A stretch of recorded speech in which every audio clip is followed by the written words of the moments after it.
सरकार के लिए काम करने वाले व्यक्ति ही अगर सरकार को अंदर से खोखला करने लगे तो बात ही अलग होती है। ये क्यों कह रही हूँ बताऊंगी आज आपको इस वीडियो में। दरअसल ये मामला है नेहरू नगर पानीपेच के पास के एक जगह का। यहाँ पर जो परेशानी है वो ये है कि कई तमाम यहाँ पर ऐसी प्रॉपर्टीज़ हैं जो गवर्नमेंट की है, गवर्नमेंट के बोर्ड्स भी हैं, आप देख सकते हैं यहाँ पर गवर्नमेंट के बोर्ड भी लगे हुए हैं। लेकिन परेशानी क्या है कि जो नगर निगम जयपुर हेरिटेज की महापौर है वो उनकी ओएसडी दोनों के, हम कहें कि दोनों के सानिध्य में किसी न किसी व्यक्ति ने ये जो घोटाला है वो किया है, भ्रष्टाचार का साथ दिया है। और जो ये गवर्नमेंट की प्रॉपर्टी है ये आज लोगों के नाम हो चुकी है और इसके हम कहें कि एकदम सबूत के तौर पर पट्टे भी जारी हो चुके हैं। अब ये परेशानी उठी है और उठाने के लिए वाजिब ये है क्योंकि गवर्नमेंट की प्रॉपर्टी है और जनता के लिए अगर इस तरीके से मिसयूज़ किया जाएगा। और आज जानेंगे हम यहाँ के जो पार्षद हैं, जोन 9 के वार्ड नंबर 34 के जो पार्षद हैं हमारे साथ सुभाष व्यास जी। सर आप हमें बताइए कि पूरी तरीके से मामला क्या है। ये नेहरू नगर बसी सीतारामपुरा आवासीय योजना के अंतर्गत पिछले लंबे समय से मेरे कार्यकाल के दौरान नगर निगम द्वारा फर्जी पट्टे दिए जा रहे हैं। कांग्रेस सरकार के अंदर भी लाइन लगा के यहाँ नेहरू नगर में पट्टे दिए थे, जिसका विरोध मैंने समय रहते किया भी था। मैंने लिखित में आयुक्त महोदय को शिकायत भी दी थी और साधारण सभा की जो बैठक थी उसमें भी मैंने प्रमुखता से इस मुद्दे को उठाया था। कांग्रेस की सरकार की, उस समय सरकार कांग्रेस की थी प्रदेश में, मैं बीजेपी से पार्षद हूँ, तो मेरी सुनवाई नहीं हुई। आज फिर वही अधिकारी वही लगे हुए थे। उन्हीं अधिकारियों ने बीजेपी की सरकार, बीजेपी का बोर्ड, बीजेपी की मेयर होते हुए उन्होंने इतनी हिम्मत करी कि नेहरू नगर में कुछ प्लाटों के पट्टे फिर जारी कर दिए, जिसकी मीडिया के माध्यम से मेरे को जानकारी मिली है। मैंने इसकी शिकायत की है। 4 अधिकारियों को निगम से निलंबित किया गया है। अभी जांच जारी है। इसमें और भी चेहरे बड़े नाम हैं जो सामने आना बाकी है। जी, करीबन कितने ऐसे पट्टे हैं जो अभी गवर्नमेंट के थे और अब जनता के नाम हो चुके हैं? मेरे कार्यकाल के दौरान मैंने, आप देख रहे हैं ये नगर निगम संपत्ति के बोर्ड जो हैं, मैंने 35 प्लाटों के ऊपर यहाँ पर बोर्ड लगाए थे। जो मुश्किल से अब 5-7 प्लाट जो हैं वो बचे हैं, बाकी सब खुर्द-बुर्द कर चुके हैं ये दलालों के माध्यम से साथ मिलके। अभी भी हम देख सकते हैं, जैसे आपने बताया ये वाला जो प्लॉट है ये तो अभी भी गवर्नमेंट के अंडर था, लेकिन अब इस पर काम चालू हो चुका है, कंस्ट्रक्शन चल रहा है। लेकिन इस तरफ वाला जो प्लॉट है इस पर अभी भी बोर्ड लगा है और ये गवर्नमेंट के अंडर ही है। जी बिल्कुल। मेन ये मतलब आपने बताया जैसे कांग्रेस के कार्यकाल में भी हुआ था और अब बीजेपी के कार्यकाल में भी हो रहा है। असली हाथ इसका किसका हाथ है इसके बिना पीछे? अधिकारियों की मिली भगत के और जो भी जिम्मेदार लोग नगर निगम में बैठे हैं उनकी मिली भगत के बिना संभव नहीं है। ये उंगली और आवाज़ मेरे ऊपर भी उठी थी। यहाँ के स्थानीय लोगों ने मेरा भी विरोध किया था कि जब आपको पार्षद हमने चुना है तो फिर आप बोल क्यों नहीं रहे, इसका विरोध क्यों नहीं कर रहे, क्या आप इन्वॉल्व हैं? तो मैंने इसका खुल के विरोध किया है जी। और मैं आगे भी करूँगा। अगर इस पर लंबी कार्रवाई नहीं हुई और ये पट्टे निरस्त नहीं हुए तो मैं अनिश्चितकालीन धरने पर नगर निगम में बैठूंगा। जी, तो आपने इस पर लीगली, जाहिर सी बात है आप पार्षद है तो आपने लीगली कोई एक्शन लिया होगा, इस पर आपने सूचित किया होगा सरकार को कि ऐसी तमाम चीज़ें हो रही है मेरे एरिया में, मेरे वार्ड में। तो गवर्नमेंट की तरफ से क्या आपको रिस्पांस मिला? सरकार ने बताया, मैंने आपको पूर्व में 3-4 अधिकारियों को निलंबित भी किया और अभी जांच चल रही है और कुछ न्यूज़पेपर के माध्यम से निविदाएं, सूचनाएं जारी करी है। कुछ लोगों को अपने कागज़ लेके वहाँ निगम में बुलाया, 7 दिन का समय दिया है। उनकी जांच होगी, उसमें जो भी फर्जी होगा उसको निरस्त किया जाएगा। तो ये जो कब्जे हैं वो तकरीबन कितने सालों से यहाँ पर है? ये सरकारी की ज़मीन थी, नगर निगम की ज़मीन थी, शुरू से खाली प्लॉट थे। जो अवार्डी, बसी सीतारामपुरा के अवार्डी जो थे उन अवार्डियों को देना था ये, लेकिन सरकार ने उनको न दे के भूमाफियाओं और दलालों के माध्यम से यहाँ के जो धनाढ्य लोग हैं उनको दे दिए और मोटी रकम वसूल ली।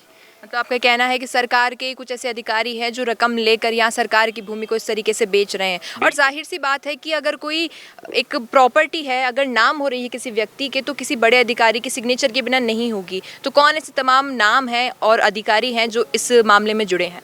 इसमें लैंड डीसी के भी पट्टे पे साइन होते हैं, साइन महापौर साहब के भी साइन होते हैं और भी अधिकारियों के साइन होते हैं। इसके अंदर पट्टा, जब भी कोई कॉलोनी का पट्टा बनता है या कोई पट्टा बनता है तो बोर्ड की मीटिंग में जाता है। आज नगर निगम हेरिटेज में कमेटियां बन चुकी है, समिति के अंदर ये मुद्दा गया नहीं। बिना समिति के अंदर जाए वो वैसे अवैध हो गया, वो वैध हो ही नहीं सकता पट्टा। जब तक समिति की परमिशन नहीं मिलेगी, समिति की मोहर नहीं मिलेगी, इसी की मीटिंग में वो पास नहीं होगा, जब तक वो पट्टा जारी नहीं हो सकता। तो इन्होंने बंद कमरे में किया तो उसका हर्जाना भुगतना पड़ेगा। जी।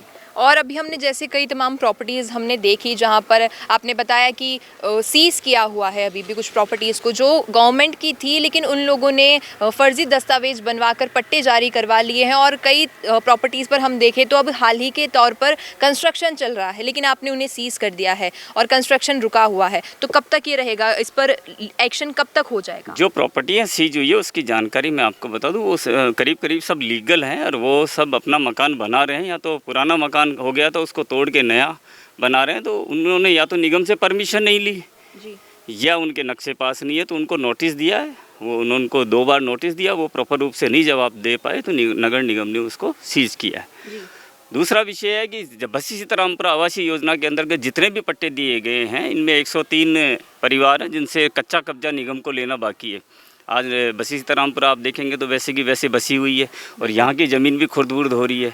तो मेरा आपके चैनल के माध्यम से और सरकार से, प्रशासन से निवेदन है कि जो करोड़ों की भूमि है बसी सीतारामपुरा, वो कच्चे कब्जे इनसे ले और वो खाली करवाएं और सरकार उस ज़मीन को लेके और इन भूमाफियाओं जो द्वारा जो ये बहुत बड़ा षड्यंत्र करके और ज़मीन को हड़पा जा रहा है, इससे कहीं ना कहीं यहाँ के स्थानीय लोगों को मुक्ति दिलाएं। जी। और जो आपने बताया जो कच्ची बस्ती है सीतारामपुरा, इस पर कितने समय से जो ये कच्चे पट्टे दिए गए हैं इन्हें? ये तो खेल इनका शुरू से ही चलता आ रहा है। ये बसी सीतारामपुरा आवासीय योजना सन 1961 के अंदर जो सर्वे हुआ था, उसके अंदर 197 लोगों के सर्वे में नाम थे। उसमें से कुछ लोगों को इन्होंने प्लॉट दिए, लेकिन उस समय जो यूआईटी थी, यूआईटी ने उस समय उनसे कच्चे कब्जे नहीं लिए। कच्चे कब्जे नहीं लेने से जो स्थिति थी, समस्या थी, वो आज भी बरकरार है। उसी समय अगर यूआईटी उनसे कच्चा कब्जा ले लेती, उसके बाद में यहाँ के आवंटन देती, तो आज ये समस्या नहीं होती।